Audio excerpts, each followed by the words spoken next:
Good evening. So tonight I'm gonna read you a story. I'm gonna read you a few chapters of my book.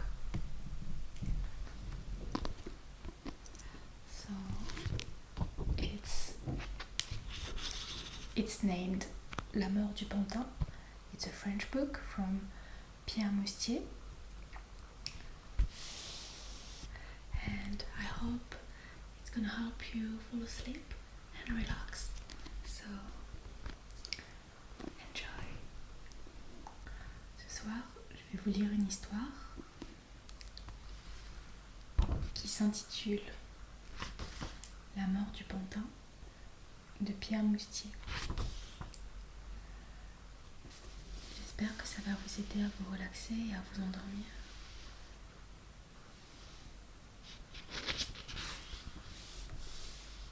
Commençons. Chapitre 1. 45 bougies sur un gâteau d'anniversaire offert par mes employés. 112 employés. On ne s'orgueillit que de chiffres. Les beaux esprits qui prétendent le contraire n'ont jamais travaillé. Et je m'y suis pris à 2 fois pour éteindre toutes ces petites flammes. 2 fois, ce n'est pas beaucoup. Bastel, qui ne manque pas de mémoire et possède un esprit d'observation précis, estime que c'est même une performance.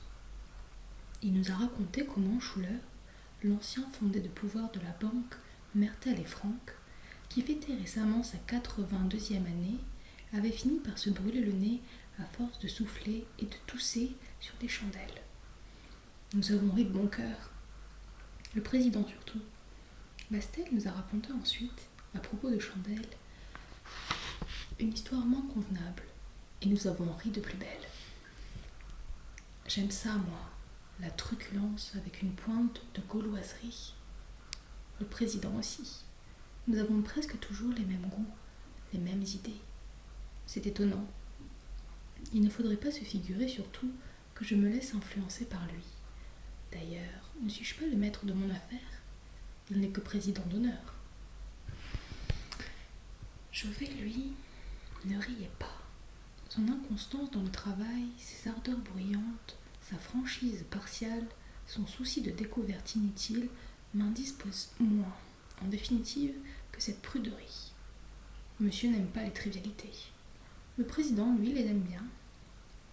Cela ne l'empêche pas de passer aux yeux du monde pour un homme très distingué et de faire à 60 ans des conquêtes appréciées dans un milieu où Chauvet ne sera probablement jamais reçu.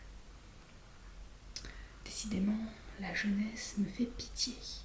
Elle dépense tout, argent, parole, énergie.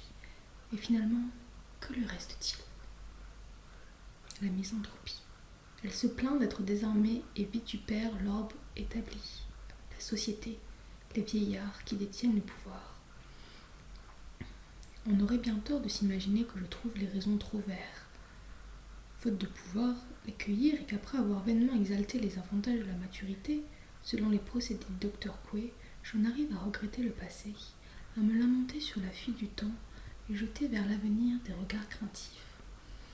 Non, vraiment, et je me réjouis sincèrement d'avoir 45 ans. Mais c'est, me dit-on, le sommet de la colline, le milieu du chemin.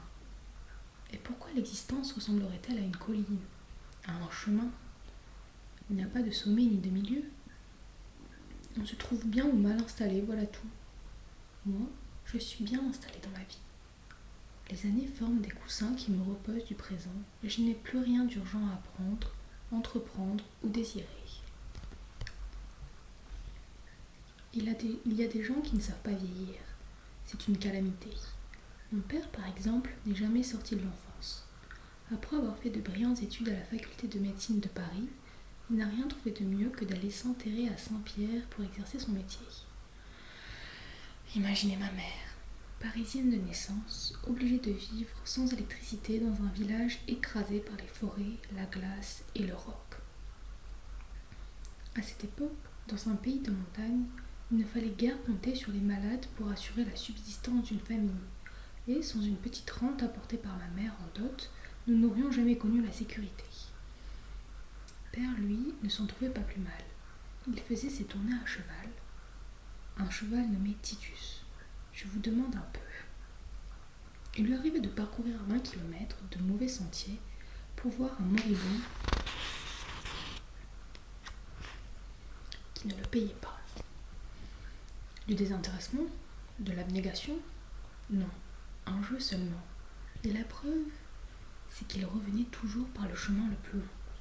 Il ramassait toutes sortes de plantes, de cailloux qui encombraient la maison, et puis des œufs de pie, des plumes d'aigle, des crânes de lapin, d'écureuils. À mon âge, il se mit en tête d'aimer.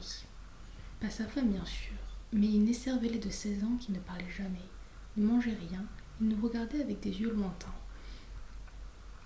Le démon de midi? Pas du tout. Un sentiment candide, presque virginal. Ils ont fini par coucher ensemble, évidemment, mais sans le vouloir, comme des enfants. Une chance que je m'en sois aperçue.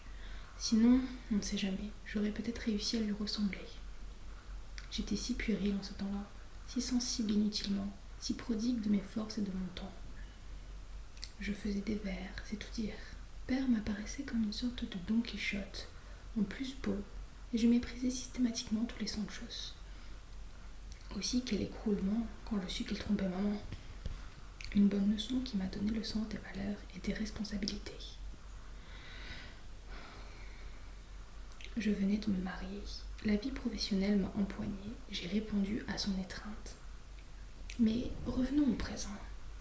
Le courrier. Ah, toutes ces lettres qu'il faut signer sans les avoir écrites. Quel souci.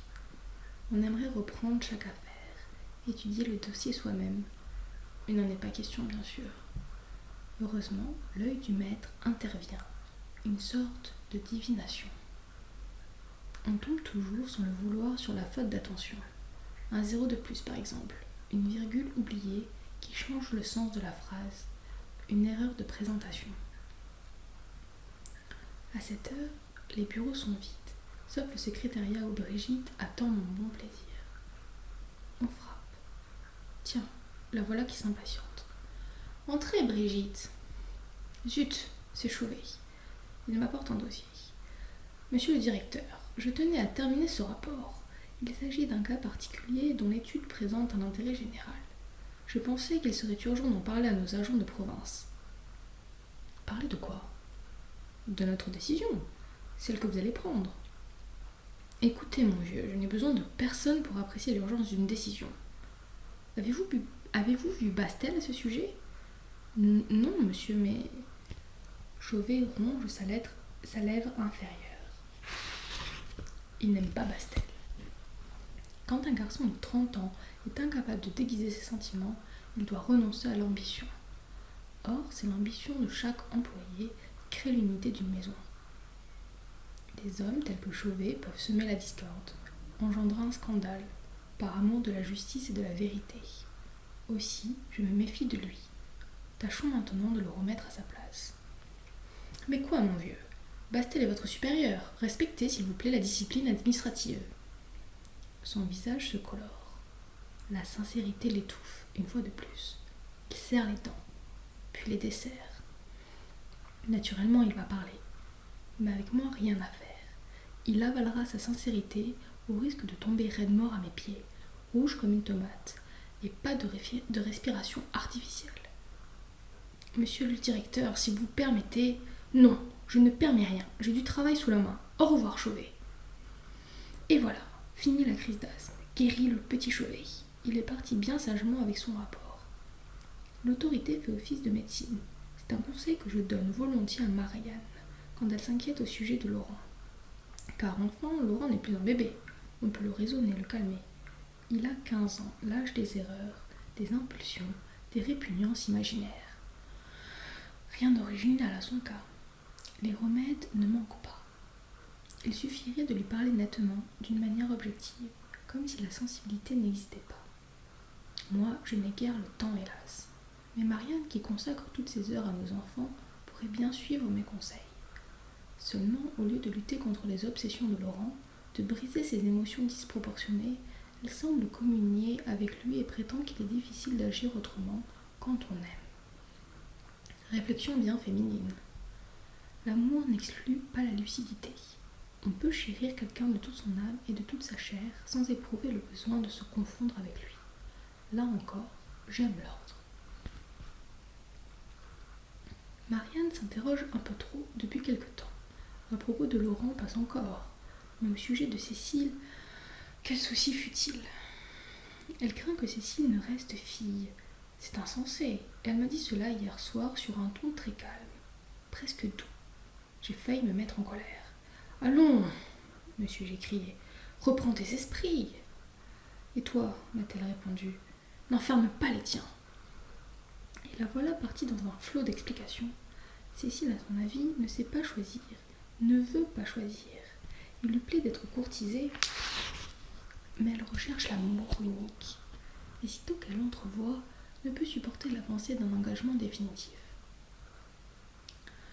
Elle souffre d'être seule, de ne penser qu'à ses menus plaisirs, aimerait donner de sa personne, s'oublier, mais cette perspective l'effraie. Voilà ce qu'a découvert Marianne. Non, vraiment, il y a des jours où l'on regrette l'instruction des femmes. Trop de connaissances les détournent des réalités. Cécile est belle, raisonnable et difficile. Elle garde la tête froide et se mariera la tête froide à temps voulu. Tant pis pour les tocards qui tournent autour d'elle, avant le pesage. Cécile attend le favori pour jouer gagnant. En revanche, il y a des événements essentiels qui laissent Marianne absolument indifférente. Quand Hugh a été reçu 7e à Polytechnique, quand il est sorti 3e l'an passé, Marianne l'a félicité, chaque fois sans émotion, sur un ton naturel, comme s'il s'agissait d'une convention. Hugh avance, sans tâtonner, dans la vie. Il prévoit, décide, exécute, se comporte à 22 ans comme un homme d'expérience. Et cette confiance, cet équilibre n'intéresse pas Marianne. Au contraire, depuis qu'il est marié, la voilà captivée par Claire, notre belle-fille, qui ne manque ni de douceur ni de modestie, je l'avoue, mais qui ressemble à toutes les jeunes femmes. Inquiétude heureuse, bon sens intermittent, désir angoissé de procréer. Mais voyons, le courrier. 7 heures. Il est trop tard. J'ai promis à Brigitte de l'emmener à la Tour d'Argent et je n'ai que ma vieille 203. J'irai prendre la Mercedes au garage. Ensuite, il me faudra passer à la maison, avertir Marianne que j'ai un dîner d'affaires, changer de chemise, enfiler un smoking, retrouver Brigitte, nous précipiter au restaurant et m'arranger pour être couchée à 11 h si je veux paraître lucide demain matin au conseil. Je crois beaucoup à ces réunions du vendredi, dont l'initiative me revient. Bastel déclare sans hésiter qu'il s'agit d'une innovation et je serais tentée d'être de son avis. En effet, dites-moi s'il existe en France un chef d'entreprise soucieux de réunir chaque semaine son personnel au complet. Je répète, au complet, y compris les auxiliaires, aides-comptables, dactylo ou mécanographes. 112 employés dans la même salle, un peu entassés, je le reconnais, mais attentifs et disciplinés. Et chacun est libre de poser des questions, réclamer des explications, soulever des problèmes que je m'efforce de résoudre ex abrupto, avec l'assentiment collectif. Aucun privilège hiérarchique, aucune discrimination de fait entre les grands et les petits collaborateurs. L'égalité absolue. Pendant 1 heure, toutes les semaines, pour les besoins de notre unité, de notre compréhension mutuelle. Bien sûr, on ne peut empêcher le personnel de se répartir par affinité. Ainsi, par exemple, les dactylos restent dans un coin bien déterminé, tandis que les chefs de service ont tendance à circonvenir le bureau métallique derrière lequel je préside. Mais je m'efforce avec l'aide de Bastel de réduire ces habitudes bien compréhensibles et de dissocier les groupes. Je veux que mes 112 employés, du plus modeste au plus envié, prennent conscience des intérêts de notre compagnie et se considèrent sans contrainte comme les instruments et les bénéficiaires de sa prospérité. Mais qu'ai-je donc à gaspiller mon temps aujourd'hui? D'ordinaire, il m'est impossible de demeurer assis sans travailler. Serais-je impressionnée par mon anniversaire? Appelons Brigitte. Il n'y a rien de tel qu'une belle fille pour dissiper les sentiments intérieurs. Non, je ne trompe pas ma femme. Brigitte est ma maîtresse, mais l'amour ici n'entre pas en considération. C'est une question d'organisation professionnelle. Je parle très sérieusement. En prenant Brigitte à mon service, il me semblait avoir réalisé le rêve que poursuivent tous les chefs d'administration. Découvrir une secrétaire de direction charmante, intelligente et dévouée. Et j'attendais un dévouement absolu, injuste, inhumain, qu'on ne pouvait exiger sans contrepartie. Un effort s'imposait. Éloge, attention discrète, brin de sentimentalité, puis dans le rythme du travail, audace rapide et respectueuse. Aujourd'hui, l'effort a disparu. Je me contente d'exploiter. Le plaisir afférent n'est pas mon but. En revanche, celui de posséder une collaboratrice de choc ne laisse pas de m'éblouir et je consentirai à d'énormes sacrifices pour l'éprouver toujours. 7h10. Ai-je besoin d'analyser toutes ces évidences comme si je m'adressais à un interlocuteur vétileux? François Morel, tu n'es pas dans ton état normal. Réveille-toi. Il suffit d'appuyer sur un bouton rouge pour faire venir Brigitte. Je ne suis pas mécontent de ce procédé plus expéditif que le téléphone intérieur. J'appuie. La voilà. Elle est très agréable à regarder, avec son tailleur discret, bien coupé, qui révèle innocemment sa taille fine et son éloquente poitrine. Elle attend, sans dire un mot, à quelques pas de mon bureau, son bloc-notes à la main, avec un air d'heureuse soumission, de différence spontanée. Chauvet est parti? Oui, monsieur. Ma petite Brigitte. Rien de spécial. Vous êtes libre. Je pensais vous dicter un bref communiqué, mais nous verrons cela demain.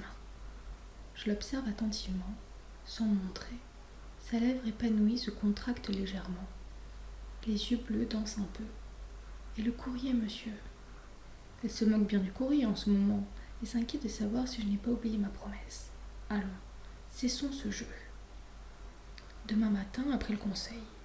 Au fait, nous dînons ensemble, ce soir, chez Dourouran, ou chez Rosier, je ne sais plus très bien. Vous aviez parlé de la tour d'argent. Vraiment? Alors ne changerons pas d'un pouce. Et pour cause, j'ai retenu une table, mais Brigitte n'a pas besoin de le savoir. Elle sourit. Je réponds à son sourire. Il me semble que je ne suis plus maître de mon visage qui se détend comme un corps au soleil. Les lèvres de Brigitte sont troubles. J'aperçois de petites dents qui ne signifient rien. Et cependant, je me lève et je m'avance comme attirée par un miroir. Elle est dans mes bras, sans défense apparente, prête à mordre de plaisir. J'ai le courage de me ressaisir. Ne suis-je pas dans mon bureau? Un baiser piqué sur la bouche et c'est tout.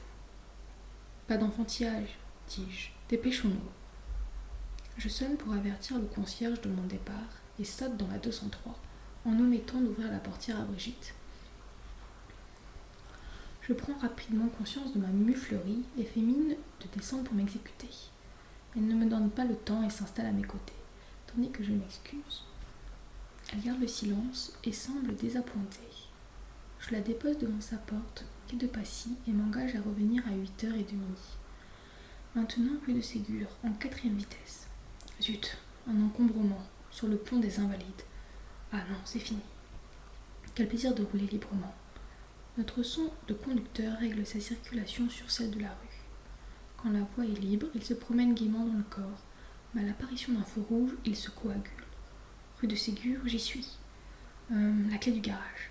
Elle n'est pas dans mon portefeuille, ni dans ma poche droite, ni dans ma poche gauche. L'étoffe se replie sous les ongles, se dérobe. Il y a des jours où les choses nous résistent comme des personnes stupides. J'ai envie de faire sauter la doublure. Ah, la voilà, cette petite clé. Ouvre, ouvre, vite. Ne t'avise pas de rester coincé comme la semaine dernière. Elle obéit. Dieu soit loué. La Mercedes m'attend. J'aime la ligne, la force, la dignité de cette voiture. J'aime son odeur aussi. Quel ronflement subtil. Avenue du Caire, nous y sommes. Un écriteau devant la cage de l'ascenseur. Encore détraqué? C'est impossible, on l'a réparé le mois dernier. Ne me parlez jamais de la copropriété. 6e étage, je suis en nage. En ouvrant la porte, je tombe sur Marianne et lui donne, sans préambule, mon opinion sur la firme responsable de l'ascenseur. Elle me répond. Bon anniversaire, mon chéri. Puis ajoute en m'embrassant. Comme tu es essoufflé. Je n'ai pas une minute à perdre, un dîner d'affaires. Quelle tuile. Marianne a gardé ses mains autour de mon cou. Je les sens tressaillir, devenir très dures et mollir, soudain, comme de l'argile. Pas ce soir tout de même. Si, ma chérie, impossible d'éviter. le président de la Banque nationale du bâtiment, le directeur des cimenteries Paulinet, le sénateur Odex, le secrétaire général du... Peu m'importe le secrétaire général et les autres. Elle vient de parler d'une voix sourde, impérative, que je ne lui connaissais pas. Ses yeux pâles me dévisagent fixement. Elle retire ses mains. J'essaie de la raisonner. Elle me tourne le dos et s'enferme dans le cabinet de toilette. Que faire? Se douterait-elle de quelque chose? Dans ce cas, le seul moyen d'éloigner les soupçons est encore de ne pas insister, de ne pas chercher à la convaincre. Mais non, elle ne se doute de rien. Il me semble que ses mains frissonnent encore autour de mon cou. Pauvre petit ange. Les femmes sont bien embarrassantes quand on veut agir. Elles mettent tant de sentiments dans des mots ordinaires. Aussi qu'elle étourderie de fixer un rendez-vous à Brigitte le jour de mon anniversaire. J'avais consulté le calendrier. La page du 4 décembre était blanche, vers le bas. L'an prochain, je marquerai le nom de Marianne sur cette page, à dater du 1er janvier. Évidemment, j'aurais pu remettre à plus tard cette invitation. Mais j'ai pour principe de ne jamais décommander un rendez-vous. Et puis, à quoi bon revenir sur ma faute? Les remords sont le passe-temps des âmes faibles. Je me suis toujours demandé pourquoi les magistrats attachaient tant d'importance au repentir. Les regrets de l'assassin ne changent rien à sa culpabilité. Il serait bon de rappeler, de temps à autre, au public, que les hommes sont responsables de leur faiblesse autant que de leur cruauté. Le temps presse. Un petit coup de rasoir électrique, un peu d'eau fraîche sur le museau. J'ai quand même des poches sous les yeux et des fibrilles rouges au coin du nez. Considérons-les comme des décorations et n'y pensons plus. Maintenant la chemise. Le papillon, vite! Les garçons de café ont bien de la chance de mettre un neutre préparé. Les boutons de manchette, le smoking, la rosette, tout y est. Je regarde mon duplicata dans la glace et le félicite. Mercedes, à nous deux. Il est 8h25. Je te donne 5 minutes pour me conduire quai de Passy. Tu grognes, ma jolie? Non, tu ronronnes. Un feu rouge, nous l'excusons. Un second, nous le crions. Pas de bâton blanc ni de coup de sifflet. Et voici Brigitte qui se promène sur le quai. Les freins n'ont pas fini de gémir que j'ai déjà fait le tour de la voiture, ouvert la portière à mon invité. Elle sourit, d'un air modeste, et pose sur la banquette en peau de chamois sa beauté parfumée. Je me sens jeune et très immorale. Mon pied taquine l'accélérateur. Vous conduisez bien, dit Brigitte. À ce moment précis, un adolescent blafard, monté sur un scooter, vocifère dans mon pare-brise. Tu as pas fini de la ramener avec ton bulldozer? Il me traite ensuite de gros boudin. Je ris aux éclats, mais j'ai envie de l'émietter. Vous m'étonnez, dit Brigitte. D'ordinaire, les hommes perdent toujours leur sang-froid dans ces cas-là. Elle a trouvé la phrase qui convenait. J'admire sa perspicacité. Mais le gros boudin ne se digère pas bien. Moi qui suis fière de ma taille et de mon ventre plat, j'ai là cependant au-dessus des cuisses quelques bourrelets inutiles. La tour d'argent. Nous voilà installés. Brigitte est ravie d'apercevoir Notre-Dame illuminée. Ses yeux brillent et le vin scintille dans nos verres. J'aime le vin d'un amour désespéré. Ma conscience tyrannique s'oppose à notre liaison et je n'ai que de petites aventures avec lui, sans volume et sans durée. Mais aujourd'hui, ma conscience est indulgente. Le temps passe très vite. Brigitte avance légèrement, la tête en me parlant. Au fait, c'est moi qui parle, sans interruption, de la jeunesse, de l'ambition et des satisfactions d'un homme viril. Brigitte approuve seulement et caresse la nappe de ses ongles roses. Soudain, je m'arrête au milieu d'un discours pour arracher une boucle de cheveux sur son front. « Vous aimez l'ordre ?» dit-elle en souriant. « Et vous ?»« Moi aussi, mais enfin... » Le sourire de Brigitte s'évanouit. Son regard s'éloigne de moi, flotte au-dessus des verres, des fleurs, des couples attablés et va rejoindre Notre-Dame isolée sur la Seine noire. « Enfin quoi ?» dis-je. Elle sursaute un peu et retrouve le sourire. « Rien. J'aime l'ordre, c'est tout. » Ma serviette tombe. En la ramassant, j'en profite pour regarder ma montre. 10h30. Partons, Brigitte. S'enroule en grelottant dans son manteau de ragondin. Il neige un peu. C'est entendu, mais l'air me semble si doux. La Mercedes s'envole. Je suis transie, dit Brigitte. Pourriez-vous mettre le chauffage ? Le chauffage ? Mais regardez, je transpire. Brigitte ne regarde pas. Vous avez raison, dit-elle doucement. Pas de chauffage. Je n'insiste pas. J'ai pour habitude de ne jamais m'interroger sur les intentions inavouées, les sentiments contradictoires, les désirs secrets d'autrui. Je m'en tiens au sens littéral. Nous arrivons qu'à deux pas-ci. La main de Brigitte frôle la mienne et se retire. Son visage se tourne vers la portière. J'embrasse sa nuque. Une odeur fraîche traverse mes lèvres et se répand sur mes joues, sur mes paupières. Un muscle tremble, dans ma poitrine, là, contre mon cœur. Tous ces organes sont bien encombrants. Brigitte, au revoir. Le bleu de ses yeux ressemble à un ciel de lune. Il s'assombrit, s'éclaire à nouveau et devient tout petit. Vous ne voulez pas vous reposer 5 minutes chez moi ? Non, merci. Si j'accepte, c'est pour 1 heure, 2 heures même. Et ce soir, il est trop tard. N'oubliez pas que nous avons conseil demain. Elle ne répond rien, me repousse légèrement quand j'avance le bras et disparaît.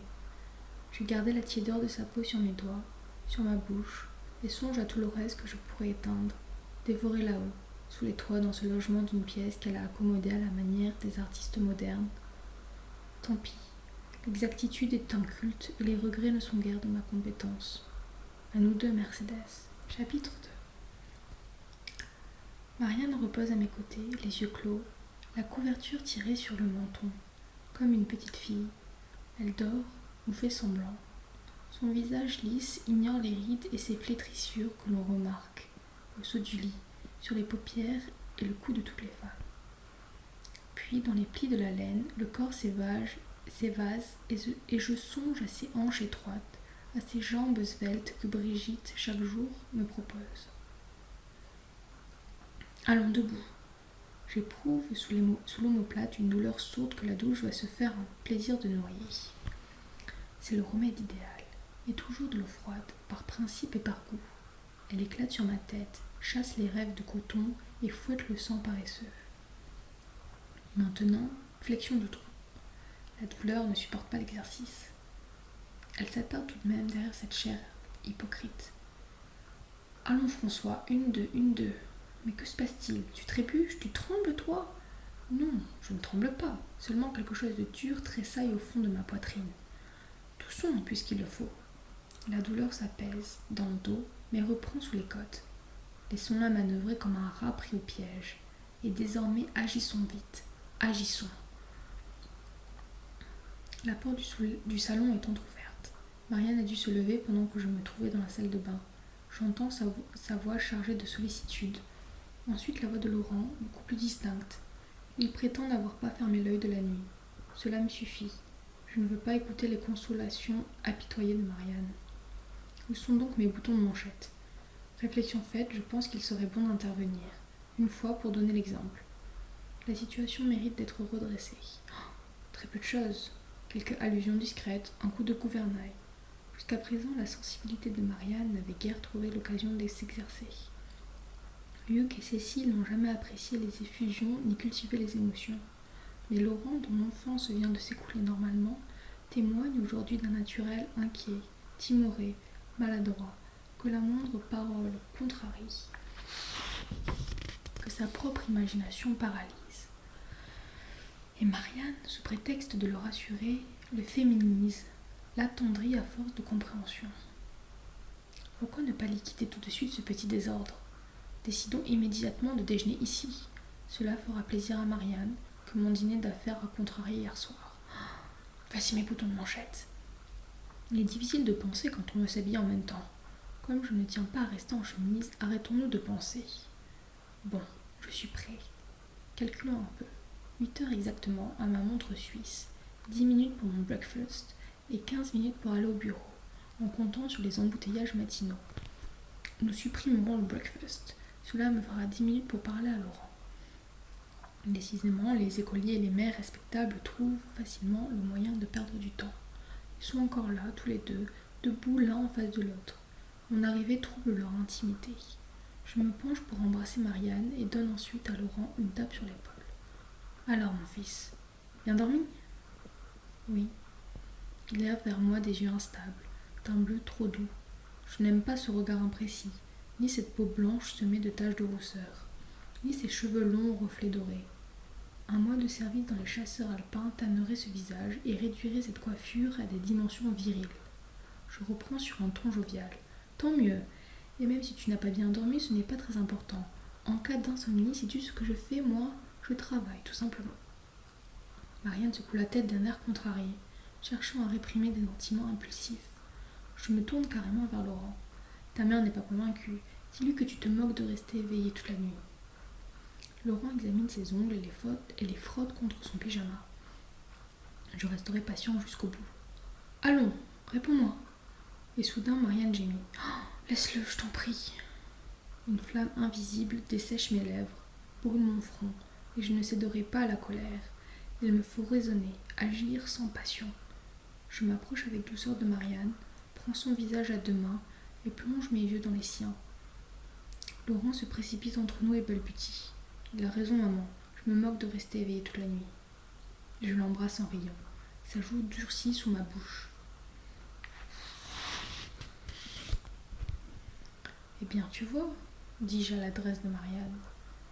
Oui, je vois, murmure-t-elle. Quelle tristesse outrée, mais peut-être songe-t-elle encore à la soirée d'hier. Aujourd'hui, ma chérie, je déjeune avec toi. Ah, indifférence artificielle, jeu de société. Un homme moins occupé mordrait à l'hameçon. Mes doubles semelles martèlent le corridor. L'ascenseur toujours inutilisable. La Mercedes toujours digne, au milieu des vélomoteurs qui bouillonnent, crépitent comme des goujons dans une poêle. J'ai toujours ce point de côté. N'y pensons pas une seconde et dépêchons-nous.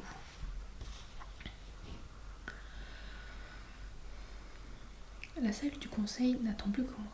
Ils sont tous là, sur des chaises, mes chers, mes fidèles employés. Vite, asseyons-nous devant ce bureau de métal et selon la coutume, feignons de ne pas les voir. Absorbons-nous une longue minute dans la contemplation d'une circulaire quelconque ou d'un simple bout de papier. C'est ma façon de prier. Je sens leurs yeux, sans douce paire d'yeux, posés sur mon crâne qui s'échauffe progressivement. Mes cheveux, semble-t-il, vont prendre feu et je suis heureux. Maintenant, avant de relever la tête et de sourire en signe de bienvenue, faisons comme tous les vendredis, à la même heure exactement, le bilan de la situation.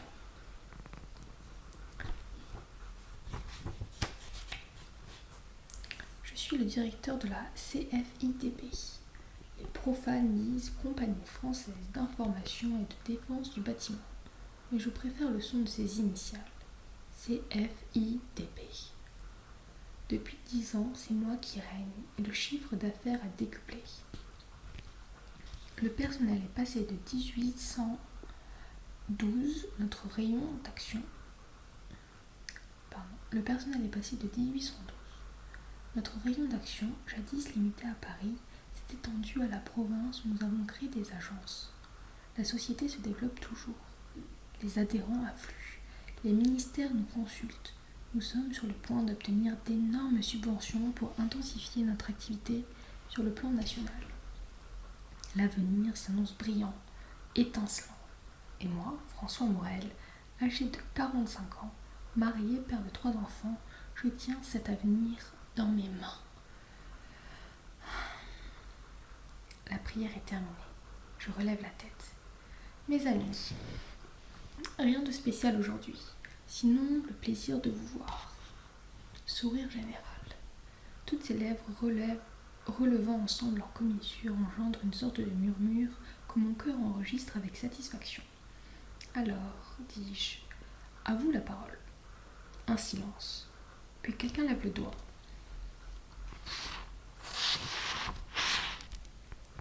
Pose une question que je tranche. Pastel approuve de la tête en grommelant, le menton replié. J'ai beaucoup d'amitié pour cet homme solide et loyal. Son grand nez ne m'offusque pas, ni sa voix grasse, ni ses joues rubicondes. Au contraire, je me méfie par-dessus tout des physionomies délicates, des fronts intellectuels. Un autre doigt se lève, un autre encore. Je réponds chaque fois sur un ton bon enfant, en m'efforçant d'être compréhensif et concis. Tiens, Chauvet maintenant. À son avis, le courrier séjourne trop longtemps dans les tiroirs. C'est le type même de l'intervention superflue qui blesse tout le monde, provoque une agitation collective et vous sabote une réunion en moins de 20 secondes. Je réagis énergiquement. Merci mon vieux, mais nous le savons. La négligence, aussi réduite soit-elle, existera toujours. Si le cœur vous en dit, bannissez-la de votre tâche entièrement et nous en reparlerons. Bastel éclate de rire. Tous les chefs de service l'imitent, à l'exclusion de Brigitte qui regarde droit devant elle. Chauvet baisse la tête. Sur sa nuque mal peignée se dresse un épi. Il maîtrise sa colère et prépare des réponses cinglantes qu'il ne fera jamais, car il tient à sa place comme les autres, le petit Chauvet. Écoutons plutôt Tumal, notre jeune inspecteur de la zone sud. Garçon dynamique, magnétisé par l'ambition, il s'inquiète au sujet de notre agent de Nice qui donne, paraît-il, des consultations officieuses, livrant ainsi à titre privé une somme de renseignements appartenant à notre compagnie. Ce problème est trop délicat pour être résolu devant 112 témoins, mais Tumal pose une question de principe. Comment prévenir ou combattre des exactions de ce style ? Et serait-il opportun de rédiger une circulaire avenante dont la forme est menaçante quant au fond ? Je remercie Tumal et déclare avec une certaine emphase que son idée de circulaire mérite d'être retenue. Nous en discutons les modalités d'exécution pendant un quart d'heure environ et Bastel félicite publiquement Tumal qui vibre de plaisir. L'heure avance. Je me tourne vers les dactylos qui serrent modestement les lèvres et les genoux. Alors, mesdemoiselles, pas une remarque ? Je fais quelques plaisanteries sur leur discrétion, leur laconisme assez peu féminin élève la séance. Me voici dans mon bureau, attablé devant le courrier. J'ai toujours ce point de côté et tout saute de temps à autre. Heureusement que personne ne m'attend. Comment me délivrer de cette poussière, de ce débris de laine qui tremble au fond de ma trachée ? On prétend que les pastilles... Assez de ridicule. Travaillons. Midi. Toutes les lettres sont signées. J'avertis Brigitte, me débarrasse de 3 coups de téléphone sans importance et galope vers la maison. Cécile me fait tout de suite des compliments sur ma bonne mine. Je ne proteste pas. Une chaleur reconnaissante s'élève dans ma poitrine. J'aime Cécile de tout mon cœur. Elle est si belle. Quel homme pourrait résister à ses yeux noirs, à sa bouche spirituelle? J'avoue qu'il m'est impossible de lui refuser quelque chose, mais elle n'abuse jamais de son pouvoir. Elle a ses robes, sa voiture, son compte en banque que j'alimente régulièrement, sans éprouver de surprise. Vraiment, Cécile a bien raison de se montrer difficile dans le choix d'un mari. Elle est consciente, à juste titre, de sa valeur et mérite un homme d'exception. Le déjeuner se déroule sans incident. Laurent n'a pas faim et Marianne, à plusieurs reprises, lui demande pourquoi. Il n'en sait rien, bien entendu, et Marianne le poursuit de son regard apitoyé. Je m'efforce de ne pas intervenir. Au dessert, Cécile nous annonce, sur un ton badin, qu'elle part à la fin de la semaine pour Amsterdam, où s'ouvre une exposition. Marianne aussitôt lui fait remarquer qu'elle devrait commencer par me demander la permission, et Cécile s'exécute, avec un sourire enrôleur. Je donne sans hésiter mon accord. Alors Marianne, d'une voix pressante, réclame à Cécile des explications que notre fille lui prodigue sans se dépentir de son sourire. Elle fera le voyage en compagnie de son amie Muriel, dans une Alfa Romeo pilotée par Fred Wahlberg, dont le père dirige les cimenteries polonais, et sera pendant 4 à 5 jours l'invité de Jérôme Van Brennen, un garçon très austère qui est amoureux de Muriel. Eh bien, dis-je à Marianne en plaisantant, te voilà rassurée ? Elle me dévisage en silence et j'éprouve le besoin d'ajouter. Il faut savoir accorder sa confiance sans préjuger des résultats. Sinon, il n'y a jamais de résultats. Il ne s'agit pas de résultats, réplique Marianne d'une voix ferme, mais seulement de plaisir. Cécile ne travaille pas, que je sache. Tu me demandes en somme de faire confiance à ses plaisirs, à ses jeux. J'aime les jeux des petits-enfants, la gaieté des adolescents. Mais les plaisirs continuels d'une jeune fille de 23 ans m'inquiètent. Cécile se lève et déclare en rougissant qu'une jeune fille de 23 ans est responsable de sa personne et de ses actes. Je l'approuve avec émotion, sans comprendre exactement pourquoi elle se met dans cet état-là, et reproche à Marianne son intransigeance surannée. Marianne finit par reconnaître ses torts et me conseille de venir dîner, ce soir, à la maison, si je tiens à rencontrer nos 2 jeunes mariés. Hugues, je pense bien. Claire est une femme charmante. Bien sûr, bien sûr. Ces colloques sentimentaux me lassent. J'ai hâte de retrouver mon bureau où l'on peut agir, concevoir, résoudre, édifier, loin des nuances et des soupirs. Mercedes m'y conduit en 3 minutes. Je convoque aussitôt Brigitte et lui dicte 2 lettres. Au moment de se retirer, elle me demande, sur un ton bizarre, si j'ai quelque chose à lui reprocher. Mais non, dis-je. Pourquoi cette question ? Je ne sais pas. Votre attitude a changé. Il s'agit d'une impression. Si vous tenez à réussir dans la vie, laissez de côté les impressions. Un changement d'attitude correspond à une décision et se traduit par des actes. J'habite une planète, pas une nébuleuse. Brigitte rit. Ses petites dents luisent entre les lèvres charnues. Mais pas de bêtises. Je vous rappellerai dans 1 heure. Cette phrase lui déplaît. Elle sort d'un pas rapide, le visage glacé. Seigneur, qu'il est difficile de vivre au milieu de personnes sensibles. On doit se soucier constamment d'éviter les explications. Et ce principe négatif réclame une attention suprême. J'ai toujours mal sous les côtes, très mal, parfois quand je m'essouffle. Non, je ne m'essouffle pas. Ce sont toutes ces conversations avec Marianne qui m'ont irritée. Un peu de nervosité, c'est tout. En 25 ans, je n'ai jamais été malade une seule fois. Il serait bien étrange de commencer dans la force de l'âge. Alors, au travail. Le travail dissipe les hésitations du corps. 7 heures déjà. La vitesse du temps témoigne de ma présence active et m'enrichit d'une confiance irrésistible. Avenue du Ken, l'ascenseur est toujours en panne. Je suis pris au 5e étage d'une sorte de vertige suivi d'une violente quinte de toux.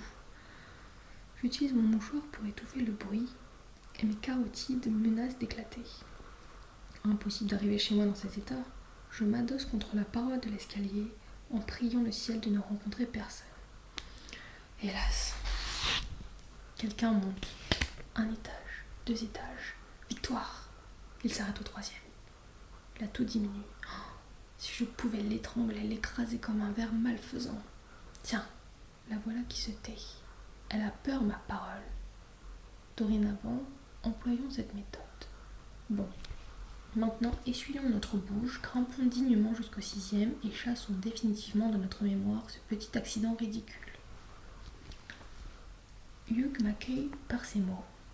Toujours aussi dynamique, papa. Ses yeux couleur de sable ne regardent jamais devant eux, ni autour d'eux. Ils se contentent de certitudes venues de l'intérieur.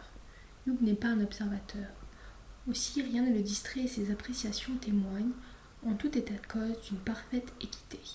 Je l'admire et suis fière de lui. Sa haute stature, sa tête droite taillée dans un bois sympathique et couronnée d'une brosse fauve, son menton carré, sa voix nette sans inflexion, ses gestes rares, son pas régulier me donnent un sentiment d'équilibre fécond, de repos énergique. En revanche, la personne de Claire m'inspire une indifférence embarrassée.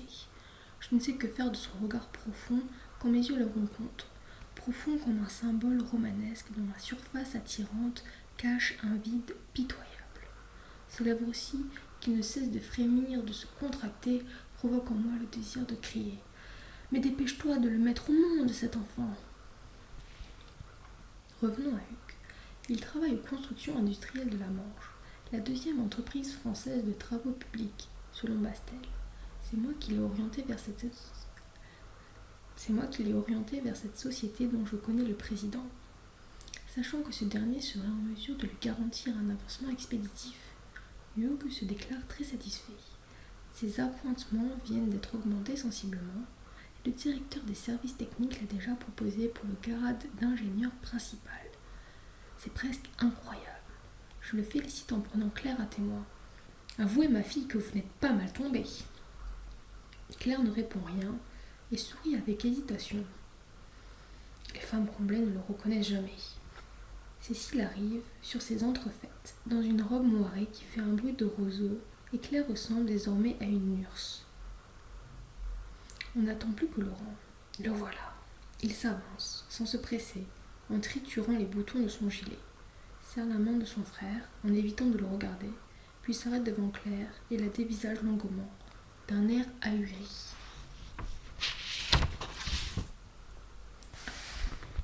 Comment allez-vous, Laurent demande Claire sur un ton pénétré. Laurent hoche la tête et répond. Il a fait beau cet après-midi, vous ne trouvez pas? Et Claire enchaîne avec naturel. Très beau, le ciel était rose au-dessus des Tuileries. Le ciel rose? Quel dialogue absurde! J'éprouve une gêne inexplicable qui se traduit par une sourde irritation. Le désir de blesser, de glacer cette écolière attardée. Claire a beaucoup de sensibilité, dit Marianne. Bien sûr, les femmes défendent toujours ce qui vacille, ce qui tremble. Hugh fronce le sourcil.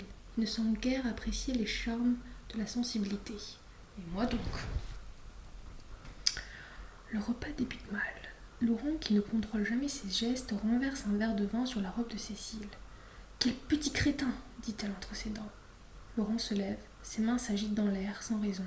« Assieds-toi, dis-je, sur un ton cassant. »« Je n'ai pas faim, » balbutie Laurent. « Puis-je me retirer dans ma chambre ?» Il a trouvé le moyen de devenir très pâle pour attendrir Claire et Marianne, qui le couvrent de regards fiévreux. J'appréhende de nouvelles discussions, des scènes inutiles qui pourraient me jeter dans une colère regrettable. Un homme qui se respecte doit conserver son calme. Très volontiers, dis-je froidement. C'est une excellente solution. Après cet incident, la conversation languit. Claire et Marianne échangent, sans aucune conviction, des réflexions anodines sur le choix du mobilier et l'installation d'un jeune ménage. Hugh me parle savamment de la Dauphine qu'il vient d'acheter et je lui confie mes impressions comparées sur la 203 et la Mercedes. À la fin du repas, Marianne se retire discrètement. Je présume qu'elle va retrouver Laurent et décide immédiatement de l'en empêcher. Je la rattrape dans le vestibule. Laurent mérite d'être seul. Elle ouvre la bouche, d'un air stupéfait, me prie de lâcher son bras et prétend qu'elle est libre. Réponse de petite fille, dis-je. Tu es libre de te comporter comme une mère consciente de tes responsabilités, non comme une petite fille. L'indifférence t'aveugle. C'est bien le sens des responsabilités qui me pousse à te désobéir. Laurent a besoin d'attention et de soins. Il traverse une crise sérieuse que l'on ne peut résoudre par la violence. Désobéir? Que se passe-t-il depuis ce matin? Un vent de révolte souffle sur ma santé, sur ma maison. Il ne faut pas s'en étonner. L'ordre, l'harmonie, la force exaspèrent toujours un peu le destin qui lui inflige des épreuves.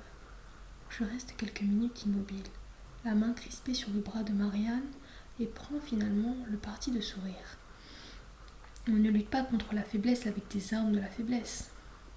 Elle reste confondue par mon attitude et la douce fermeté de ma voix. Ses yeux perdent leur fixité, s'égarent au-dessus de ma tête et son visage s'amollit. Ce bras qu'elle me priait de lâcher il y a un instant tombe sur le mien. Tu as peut-être raison, murmure-t-elle. Seulement je t'aime. Alors je crains de manquer à mes devoirs de mère, de ne pas défendre suffisamment Laurent contre toi. Je ne comprends rien à ces scrupules dont l'incohérence me procure un malaise indéfinissable. Mais comme il nous est difficile de faire attendre nos invités plus longtemps, je l'embrasse pour vaincre plus facilement.